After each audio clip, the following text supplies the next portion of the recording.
অঙ্ক কুঠিরে সকলকে স্বাগত।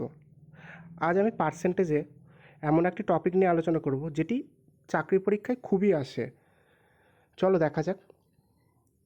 এখানে প্রথম একটা অঙ্ক বলেছে কোনো একটি দ্রব্যের দাম প্রথমে 20% বাড়ানো হলো এবং তারপর আবার 10% হ্রাস করা হলো, তাহলে দামের কীরূপ পরিবর্তন হবে।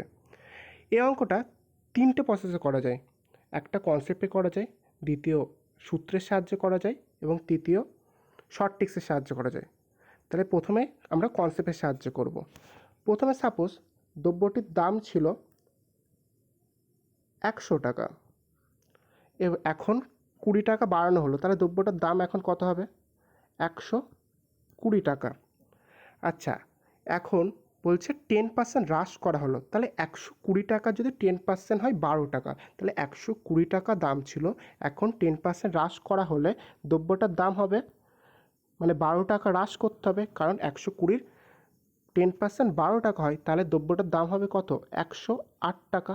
তাহলে প্রথমে দ্রব্যটার দাম ছিল 100 টাকা আর এখন হলো 108 টাকা, তাহলে কত পার্সেন্ট বৃদ্ধি পেয়েছে? 8% বৃদ্ধি পেয়েছে। তাহলে অপশান বি হচ্ছে রাইট অ্যান্সার। এটা ছিল কনসেপ্টের সাহায্যে। ঠিক আছে, এবার আমরা দেখব সূত্রের সাহায্যে কীভাবে করা যায়। সূত্রের সাহায্যে এই সূত্রটা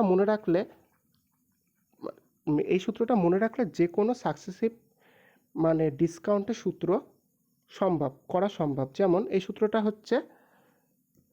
সূত্রটা plus minus x plus minus y plus minus x plus minus y by 100। মানে প্লাস বলতে যদি দাম বাড়ে তাহলে প্লাসকে বোঝাবো, যদি দাম হ্রাস পাই তাহলে আমরা মাইনাসকে বোঝাবো। যেমন প্রথমে বলেছে 20% দাম বাড়ানো হলো, তাহলে প্রথমে প্লাস 20 দিতে হবে। তারপরে বলছে 10% হ্রাস করা হলো, তাহলে মাইনাস 10 হবে। আচ্ছা, তারপরে প্লাস হবে, কিন্তু কিন্তু যেহেতু একটা দ্রব্য বাড়াচ্ছে একটা দ্রব্য কমাচ্ছে, তাহলে প্লাস মাইনাস আলটিমেটলি মাইনাস হবে। ঠিক আছে, তাহলে এই জায়গাটা মাইনাস হবে। তাহলে 20 গুণ 10/100, এটা ক্যালকুলেশন করলে উত্তর আসবে 8%। ঠিক আছে, আর একটা নেক্সট যেটা আছে সেটা হচ্ছে শর্ট ট্রিক্স। যে প্রসেসে করা যায় সেটা হচ্ছে শর্ট ট্রিক্সের সাহায্যে অঙ্কটাই সলভ করা যায় খুব তাড়াতাড়ি। মানে শর্ট ট্রিক্সটা আমি প্রথমে আস্তে আস্তে বলবো, কিন্তু যখন স্পিডে করবে তখন খুব এটা তাড়াতাড়ি হবে। তাহলে শর্ট ট্রিক্সটা দেখা যাক। আচ্ছা, প্রথমে বলছে 20% বৃদ্ধি করা হলো। 20% বৃদ্ধি করা হলো মানে কি? দাম 100 থাকলে 120 হবে। আবার কি বলছে 10% হ্রাস করা হলো, তাহলে দাম কত হবে? 90 হবে, তাই তো? তাহলে প্রথম কাজটা এটা হবে। তারপর দ্বিতীয় কাজ, এই শূন্য একটা কেটে দাও, তাহলে এখানে পড়ে থাকে 12 আর এখানে পড়ে থাকে 9, তাহলে 9 12 কত?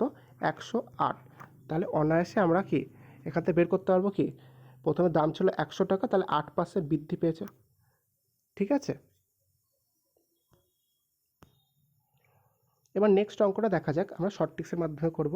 বলছে প্রথমে হচ্ছে আপেলের দাম 20% বৃদ্ধি পায়, তারপর 20% কমে যায়, তাহলে দাম কত শতাংশ হ্রাস পাবে? ঠিক আছে, তাহলে প্রথমে 20% বৃদ্ধি পাওয়ার জন্য আপেলের দাম হবে কি? 120। আবার 20% কমে যাওয়ার জন্য আপেলের দাম কত হবে? 80। তাহলে কি বলেছিলাম? শর্ট ট্রিক্সে 0 কেটে দাও, তাহলে এখানে 12 থাকছে, এখানে 8 থাকছে, 8 12 96।